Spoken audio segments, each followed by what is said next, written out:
So tonight we're talking to Leyla. She's a humanitarian, and besides that, she has an organization that helps children in rural areas in Africa. She helps them financing their education, their daily lives, the family. So we'll just wait for her to come online, and then we can have conversation.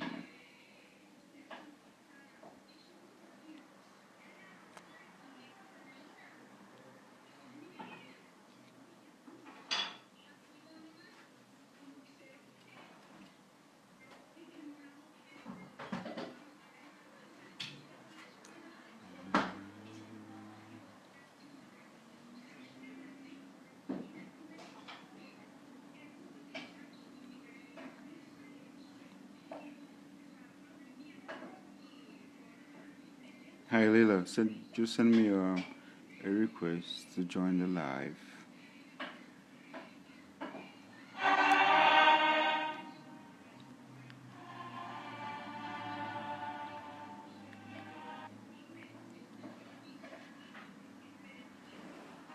Hey Dion, how are you?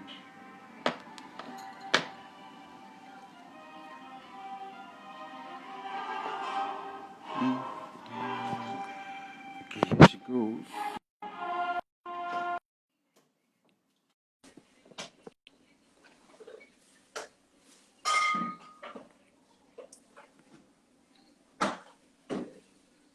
Hey, Hi.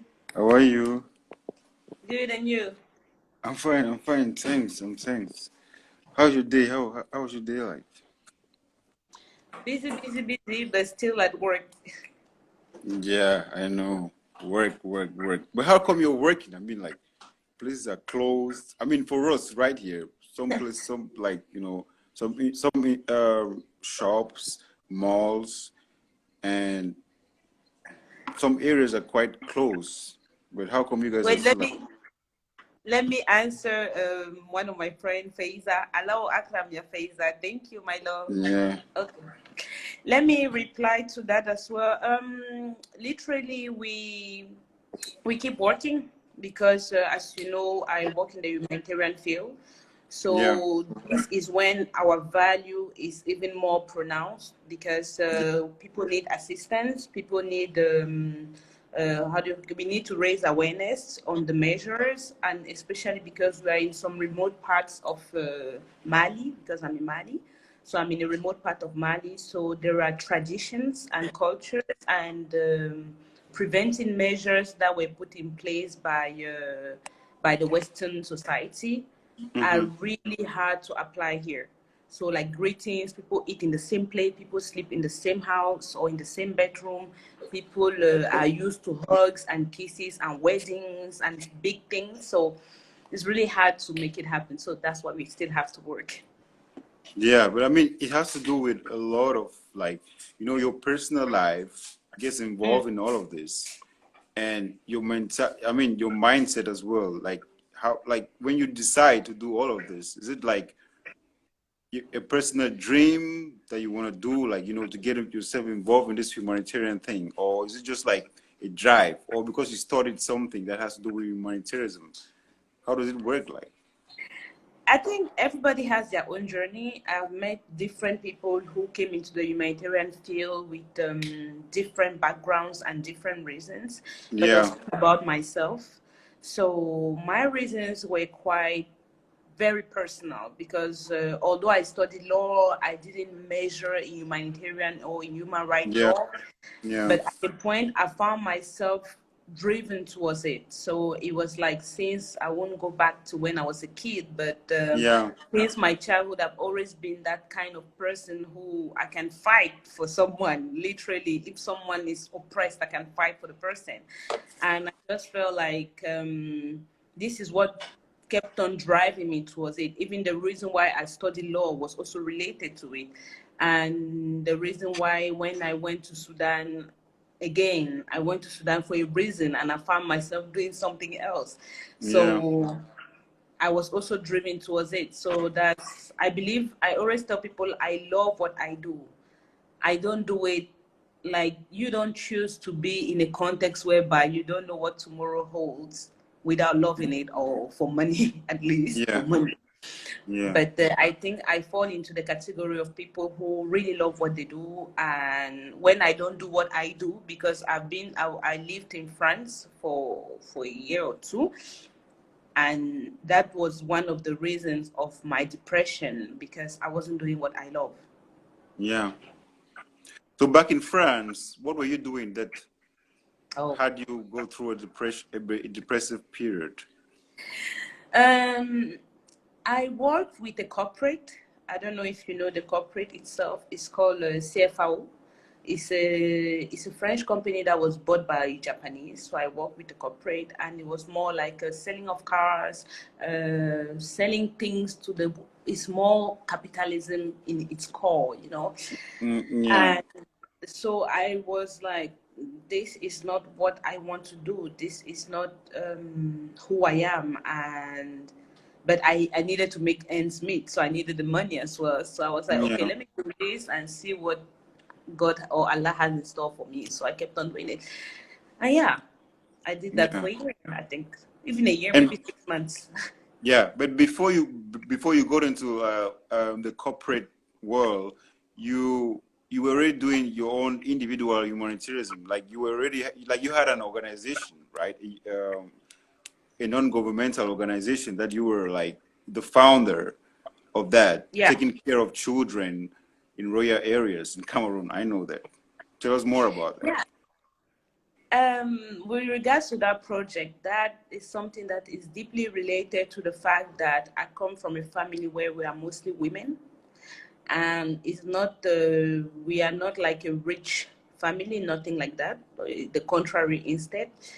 And then with my religion as well, because and with the person I am, with my purpose. So it's like a mixture of both my culture, my family, my beliefs, and my Mhm. religion, you know. Yeah.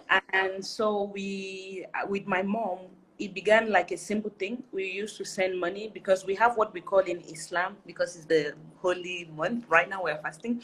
We have what Yeah. we call in Islam sadakat, which is charity that you give for the sake of God without expecting anything in return. And we Yeah. have what we call zakat, which is 2.5% of what you make per year. So I decided, okay, I'm not making much, but I mean, if I make we suppose, if I make $1,000 and I give $100 to a person in Cameroon, that is 50,000 francs CFA, that's like 50,000 francs CFA, and that's a lot of money for someone in Yeah. Cameroon. Yeah. Sure. So that will help either someone to go to school, someone to start a business, or do something great, you see. So I was like, let me do that with my mom. So we started doing it, you know. And then I was also raising awareness to my mom, like, you know, this is actually going to help us to go to heaven. You know what? You know how you Yeah. attract it. You know, Yeah. this is part Yeah. of your heaven. Do something Yeah. about it. Yeah. Yeah. Charity. Charity it is. Exactly, charity. So that's how we got into it. And then we started helping. Our targets were orphans, Yeah. widows, and old people. So that was our target. So as you know, I posted a little bit about that because I don't believe in the publicity if the Yeah. publicity does not help me help others, you know. Yeah. I wouldn't go and take pictures of people in rural areas and put on my page that, hey guys, see what I'm doing, you know. No. If I post it, it means I'm asking for extra help.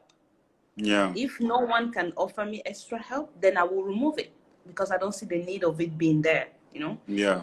So we help, like we have built like wells, you know, les puits, wells to carry water in them in very remote areas. We've sent from 2017 till now, we send more than 50 children to school.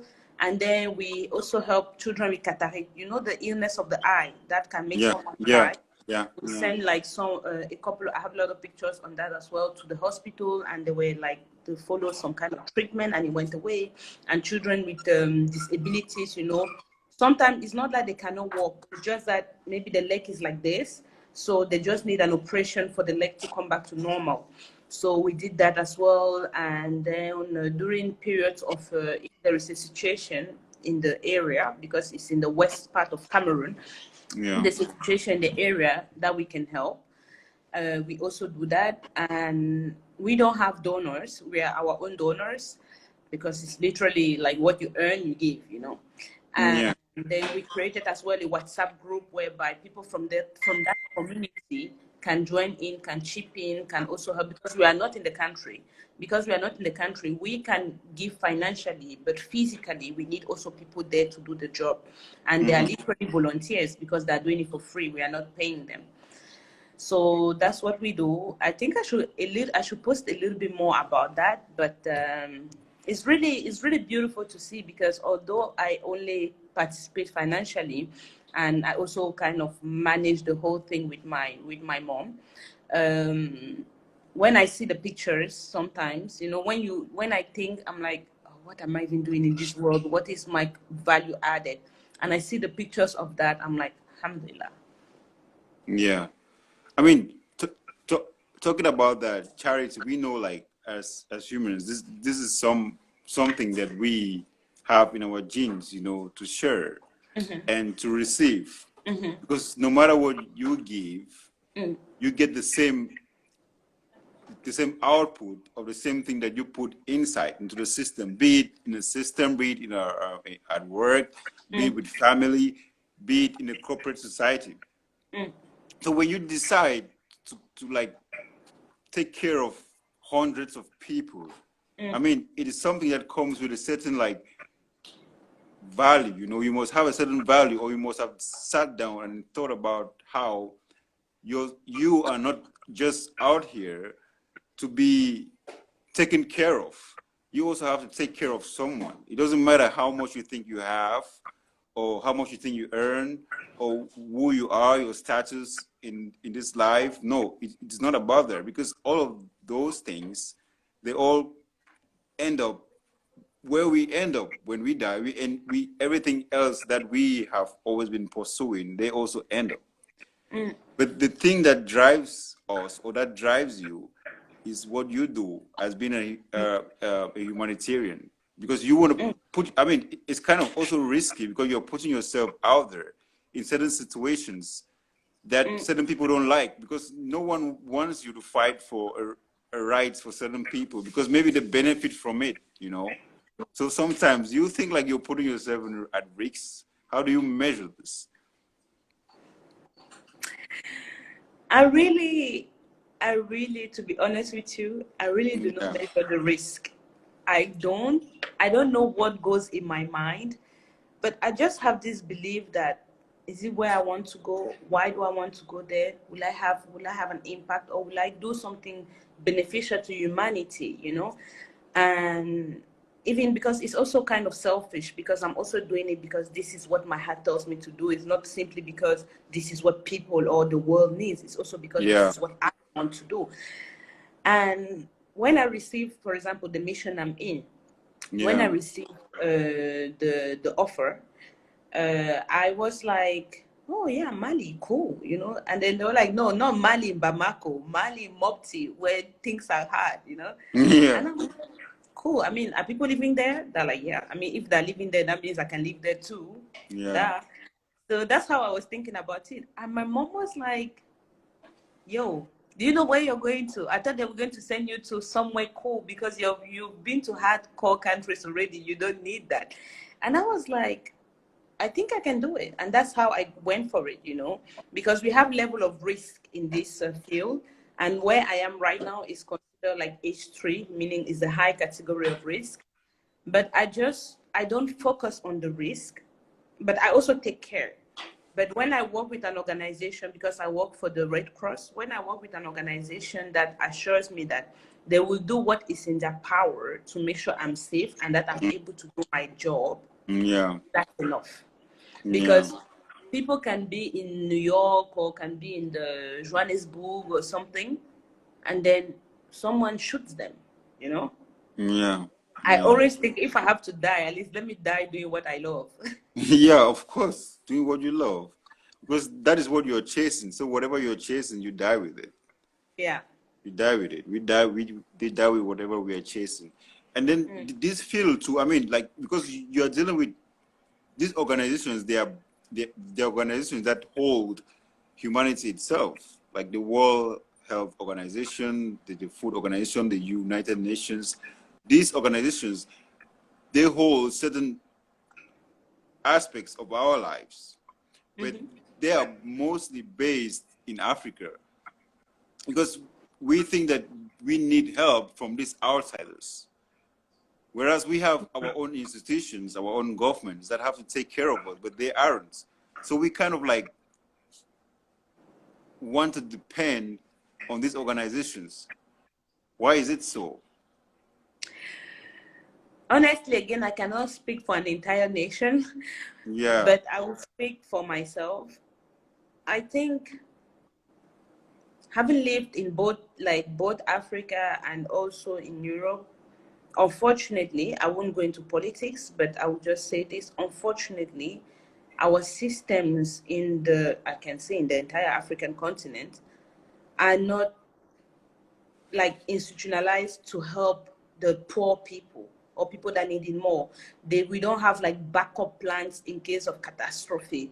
We don't have, let's take for example the coronavirus. We don't have like this budget somewhere or this training people who are trained to respond to that, like emergency response kind of people. You know, why in other countries, mostly in the Western world, they have that setting. You know, that's why when something like, for example, when the coronavirus hit in China, the way they reacted, they didn't need the assistance of a humanitarian organization. Literally, you yeah, didn't see any. There was none because their system was there. They have this system that is in place that can answer and that can take care of their population. Unfortunately, yeah, we know the 10,000 reasons why we don't have that in Africa. We know them already. And then we rely on humanitarian organization or we rely on NGOs or association because this is survival. This is survival.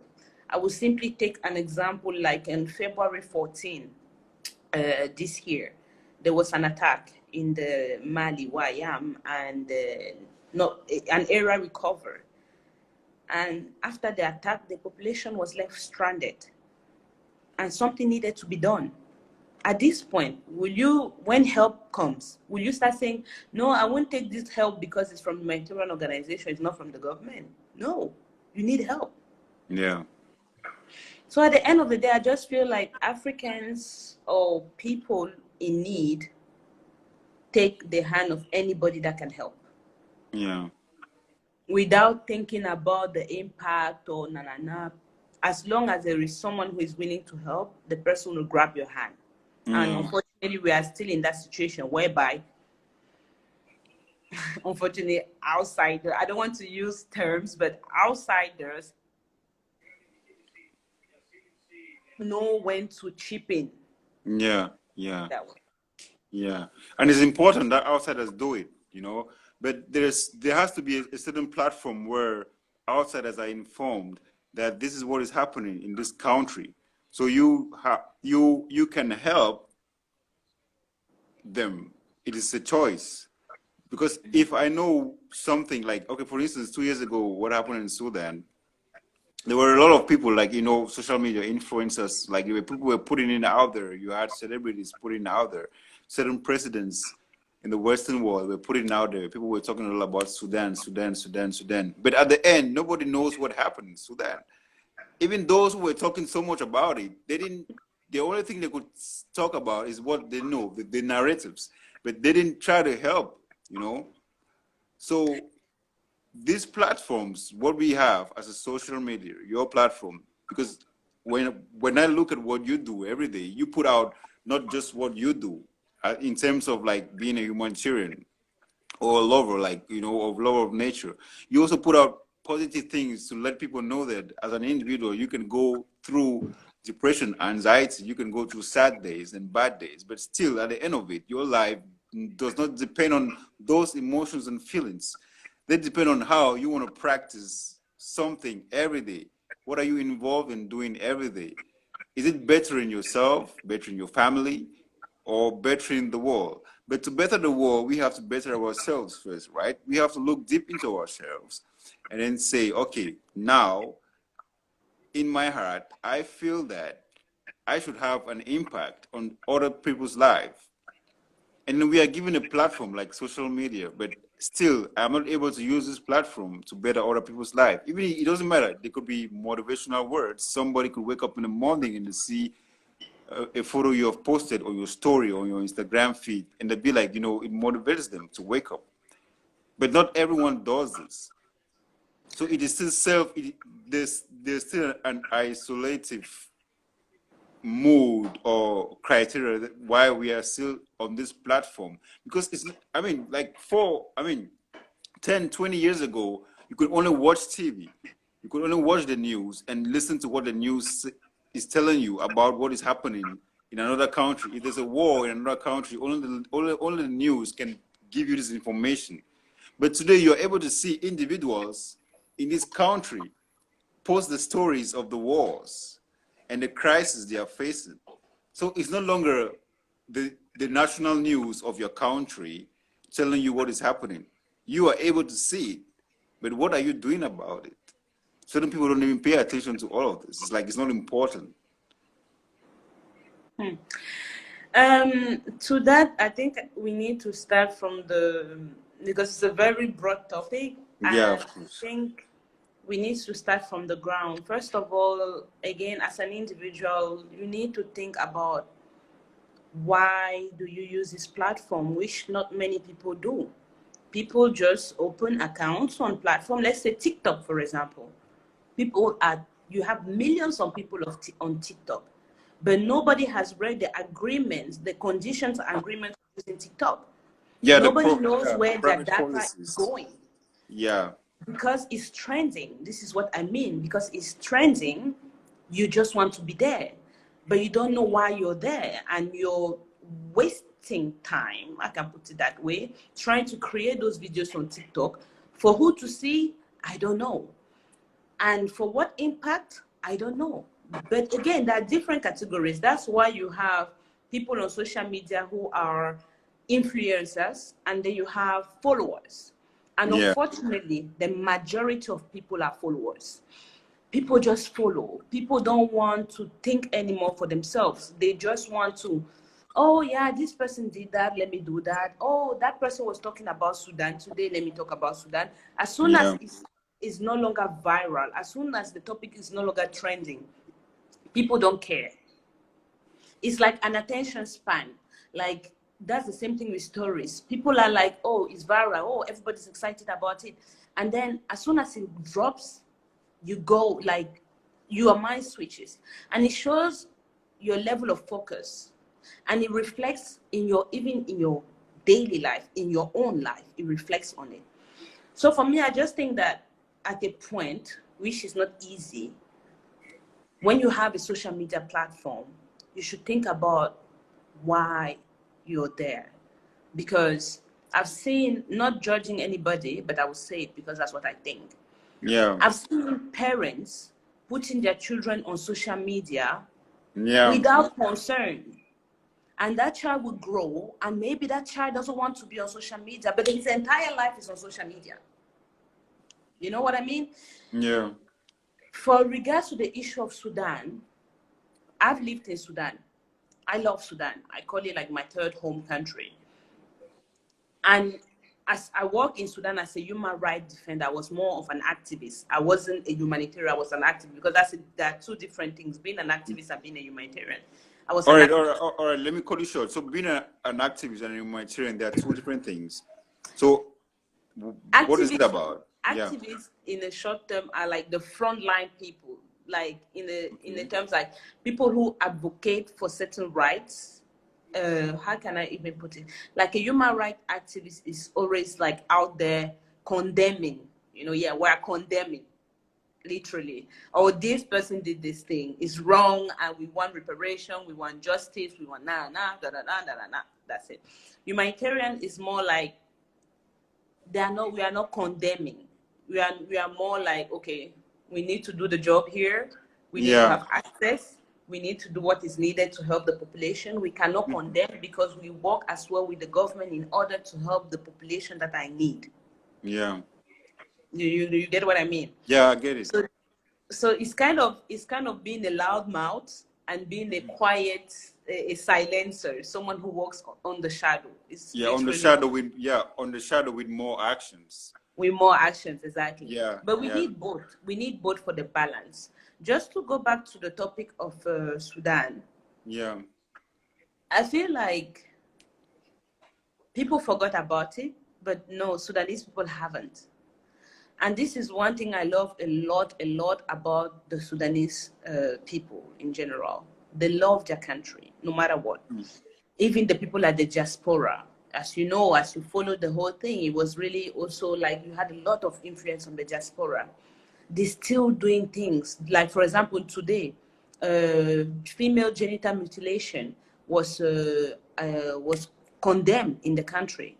So it was accepted that this is a crime recently. This is because there are still intellectuals out there in Sudan that are pushing some bills, that are building back the country. And unfortunately, it's no longer trending because, they're no longer killing people on the streets. People are no longer like manifesting Madaniya and Yeah, to my Sudanese people and things like that. But things are still going on.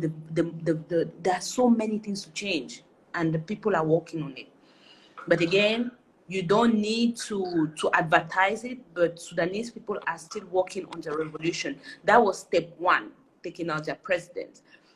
But then the long-term project, I believe, is so broad that it won't take 1 year, it will take decades for you to see the impact of what they have done. Hopefully, that's what I think. yeah, And that's why I observe the country a lot, because I believe that that's a country that people or African people should also learn from, because the revolution was carried out without weapons. okay. These were my friends. Like, these were people I know you used to drink tea with, you used to listen to reggae music with, that were standing there with from all ranges, like from the high class to the low class, from the lady who sells tea, from the engineer, from the doctor, from the student, everybody.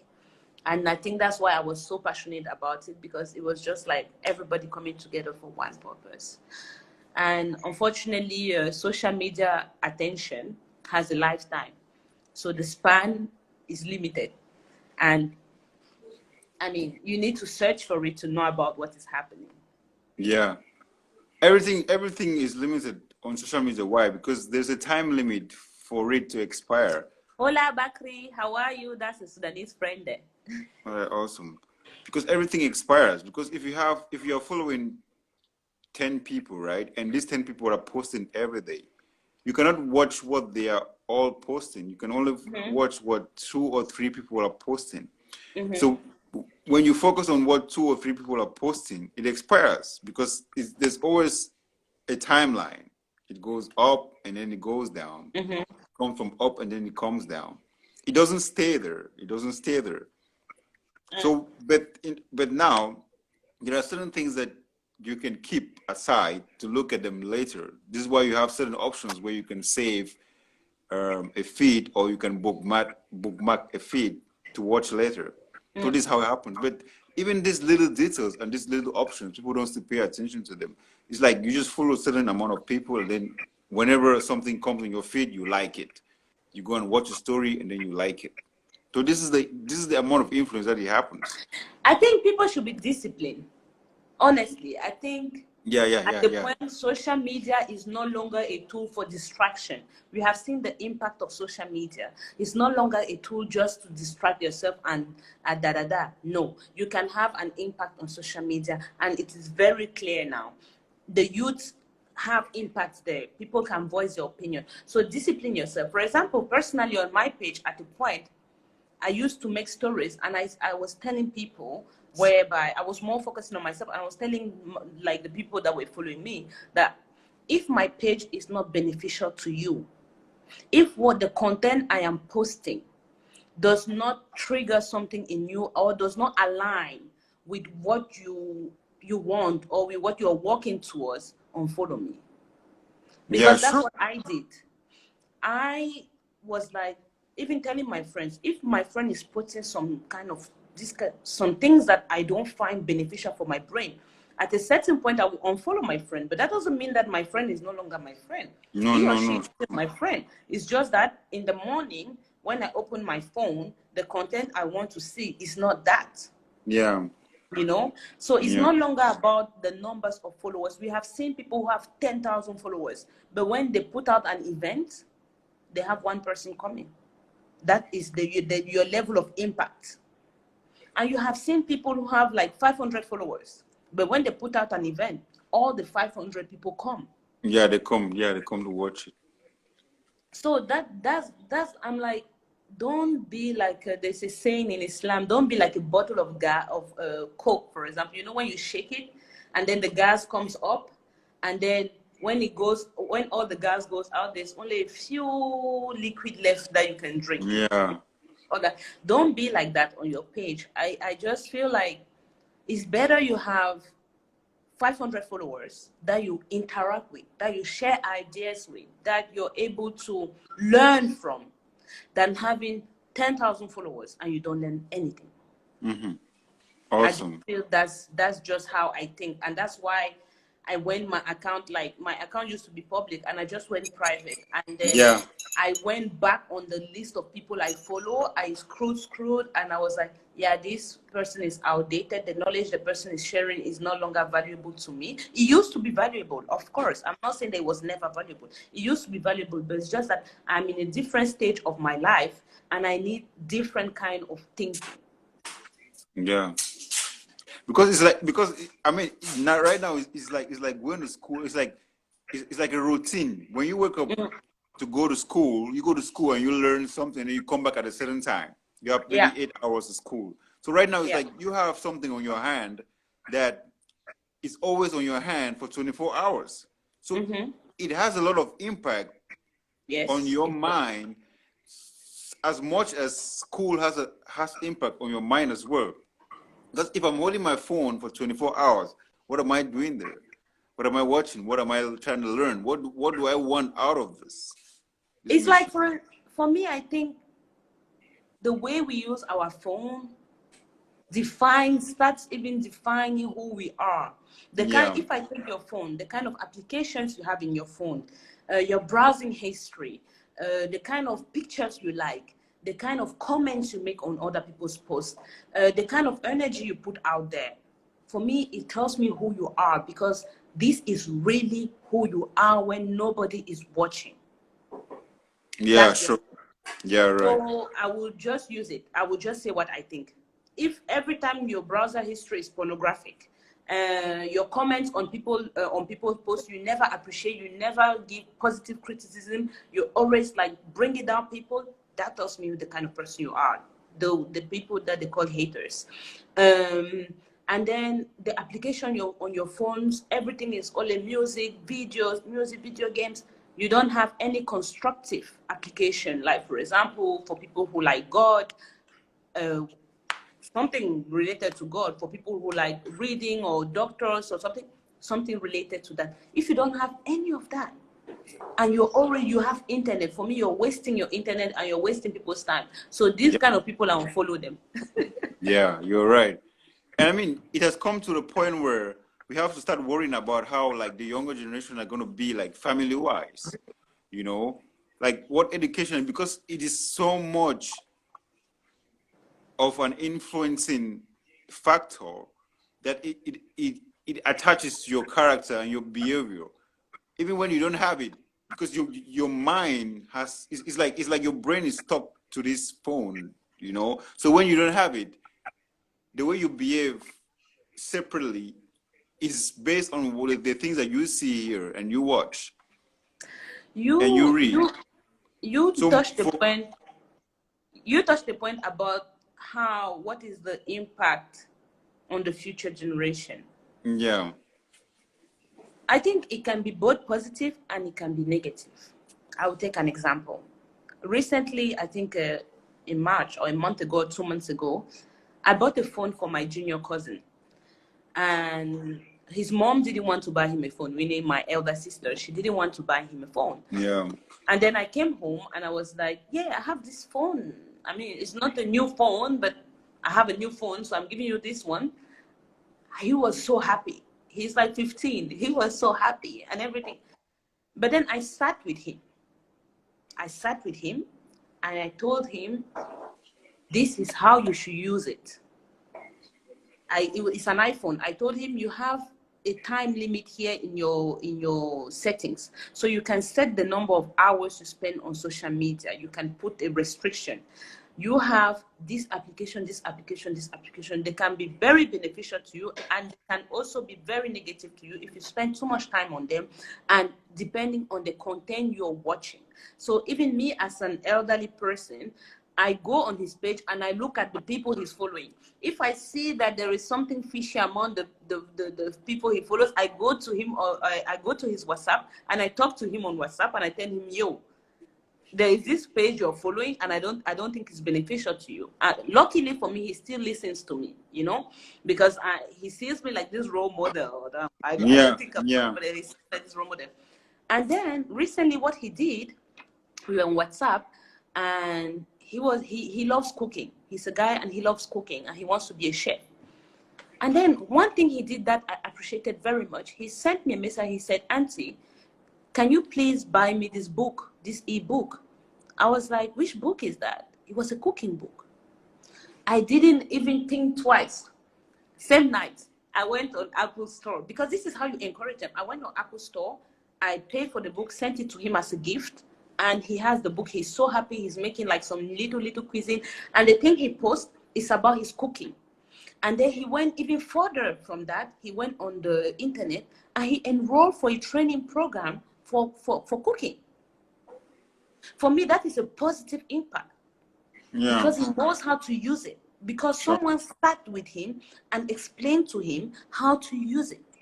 But unfortunately, you have other people that buy phones to younger people and they don't sit with them or supervise it. In Europe, people supervise what their children post online. That's why you see when there was a video recently of a girl who posted something racist, and then the father sat her down and made her to apologize on TikTok. Yeah. I believe that in Africa, there should be more supervision of what our little ones are doing on social media. And we should be the example as well. I'm sorry, but you cannot be posting I don't want to say it because the words are not good, but you cannot be posting some funny things on the internet, like some things that don't make sense, and then you want to go and act like a better person in front of your little ones, while when they check your page, the kind of things you post, ? Yeah, it's different. And I think like this kind of disrupts the role of male and female, you know, because you tend to like focus on certain people. You want to be like your role models, or you want to be like certain people that you admire on the internet, because this is how much this affects us. So it's talking about like the younger generation which is coming about us, like we just mentioned. Not to cut you, soon you'll be my I have to break my fast. Yeah, I know. We should wrap up. The last point. I was about to get to the last point. So the last point is like, as I was saying, I think it's going to disrupt the coming generation in the sense that the young women who are growing up, like, what are they thinking about becoming? Like, how do they see themselves as young women? Like, what is their position? Is their position like at home, where you dream after, like, you know, I mean, after you've got your education, like, what are you dreaming about? It's like building a career so big that you try to focus on that career, then forget, like, okay, maybe I have to be like, you know, as we said, a woman's place could be at home too. You wanted to be in the kitchen. Well, in the kitchen, home. I mean, the kitchen is at home, right? So everything is involved there. Again, I don't have the statistic to speak in the name of the entire womenhood. Yeah. So for me as an individual, I don't know to whom this applies. For me as an individual, I believe that I can achieve both. I can do whatever I put my mind in. Personally, I want to have children, but I didn't want to have children when I was 19. For God's sake, I wanted to go to school. I wanted to travel. I wanted to do things my age. Yeah. But now I've reached an age where I want to have children. Again, As me again, as Leyla, I don't want to have children unmarried, or I don't want to have children. We don't know who the father is. Simply because I want to create a stable. Again, I'm not judging people who are in that situation, but it's just a matter of creating stability, you know. And I know that as me, I wouldn't say as a woman, because before someone lashed me out here, but as me, at the point I'm working hard and I'm working young. I was lucky to be able to work young, so that at the point I can have enough savings, enough investment to put a break in my career, build my family, Yeah. and then take it back from there. Meaning, putting a break in my career doesn't mean that I will not do anything anymore. I will just sit at home and da da da. No, you have so much opportunities. I've worked remotely. I've worked for an organization in Uganda when I was in France. So you Yeah. have so many opportunities to work as a consultant. You can study, you can learn new skills. I love cooking, for example. I love cooking and I love cleaning. So if I'm able to be in that setting where I can enhance my cooking skill, I can enhance my cleaning or my gardening skills, why not sit back and relax and enjoy? And because I don't want to have my children and let someone else educate them. That's my Yeah. problem. Because the nanny you have, you don't know what background she has, you don't know what education she received. And is it contrary to what you want to implement, you want to educate and give to your children when they are young? Because I believe from the age of 1 to 3 or 5, these are the years where you can set a solid foundation for your children, because that's what my mom did with me. I did not just grow up magic and just became I'm Leyla. No, it's because I remember that there are things that my mom used to say to me that still ring the bell today. For example, let's not go far. Going out at night. Even till today, when the sun sets and I'm outside, I keep on looking at the sun. Oh my God, the sun is setting. I need to go home first. Because this is how I was raised. This is Yeah. the mentality I have. So for Yeah. The me, I home think education. as a woman, you have the free choice these days, and not all women are privileged to have that choice to make the decision to, oh no, I'm not going to have children, I'm just going to stay home. Because don't forget, there's society as well. No matter what we say, there's society, and there's society pressure. You can stay there and be comfortable in your zone that, I don't want to get married, I don't want to have children, I'm good, I do my job. But your friends, I'm not talking about society far away, your friends are going to be the ones when you're 30 start telling you, because when are you going to start having children? When you have children, when are you going to get married? When you're married, there is always something. Yeah. People There's always also have something to say. So I just believe that at the end of the day, you should be able to stand firm on your grounds and say, and then with the will of God, for me, yeah. the will of Allah, to say, from this time to this time, this is my plan. If it Yeah. works, Sure. we say man proposes, God disposes. If it works, fine. If it doesn't work, I have another plan. That's why I say people should have vision boards. You should be able to visualize your life, and from there, adjust accordingly. But you cannot walk like a blind person without a vision, with nothing, and then hope for things to fall into place. For some people, it does, but for others, it Mm-hmm. doesn't. So I think even as a woman, you should be able to visualize your life. What is it you want to achieve?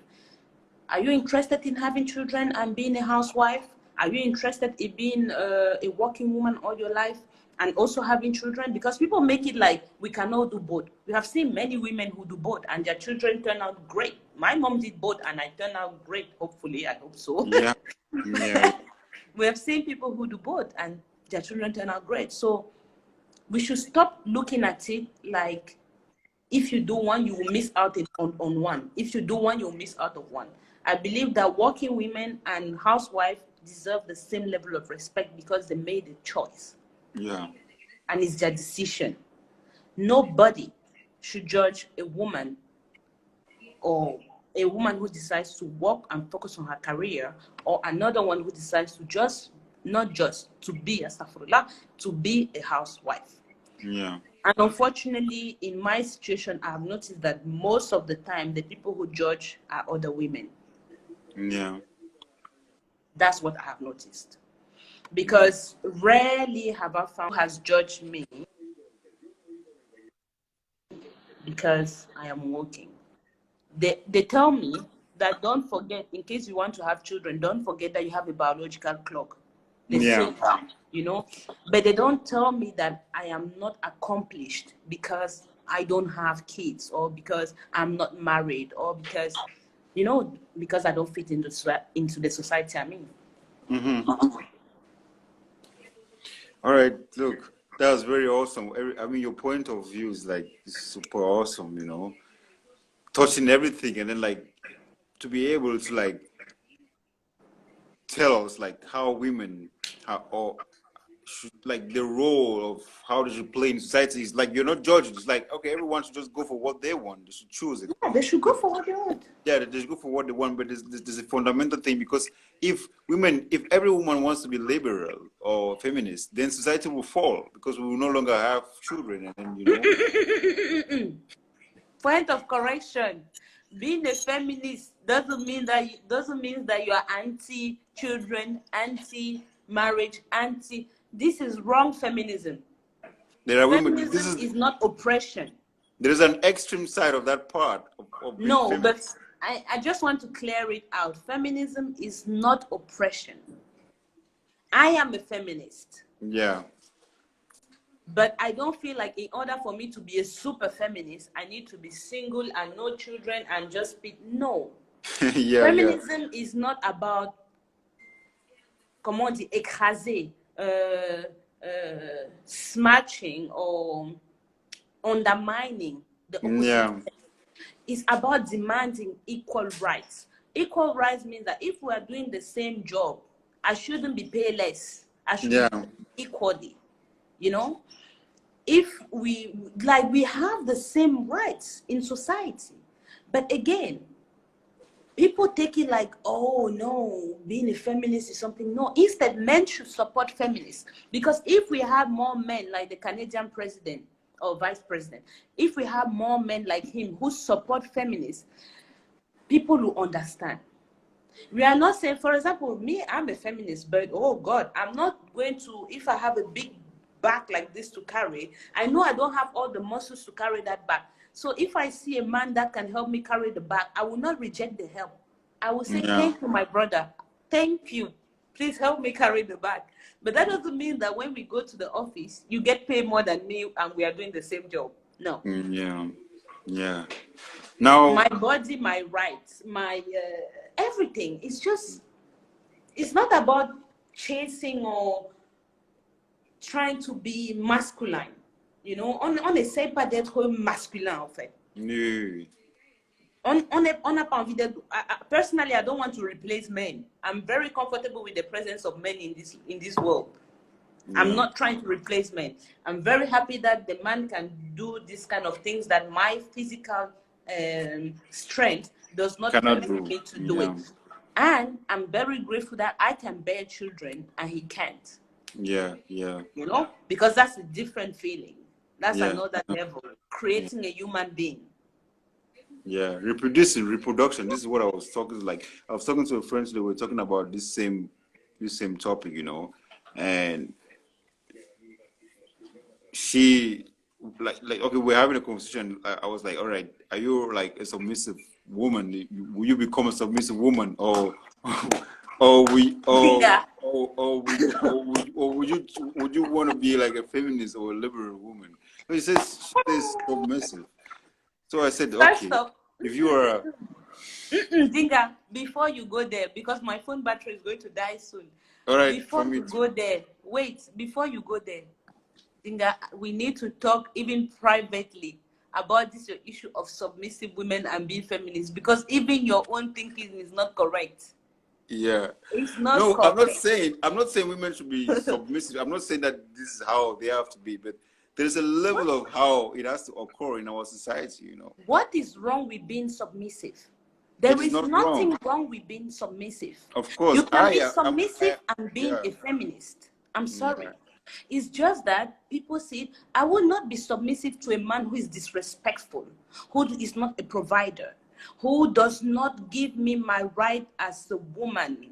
I will not be submissive to that kind of man. Yeah. Let's say hypothetically I get married, okay? Yeah. My husband does not does not provide anything, disrespectful, beating me, violence, kullu shay'in, yani everything in one basket. I don't even, I hope God does not give me that kind of husband, but everything in one basket. And then you're asking me to be submissive to that kind of man. Wallahi lazim, you beat me one time.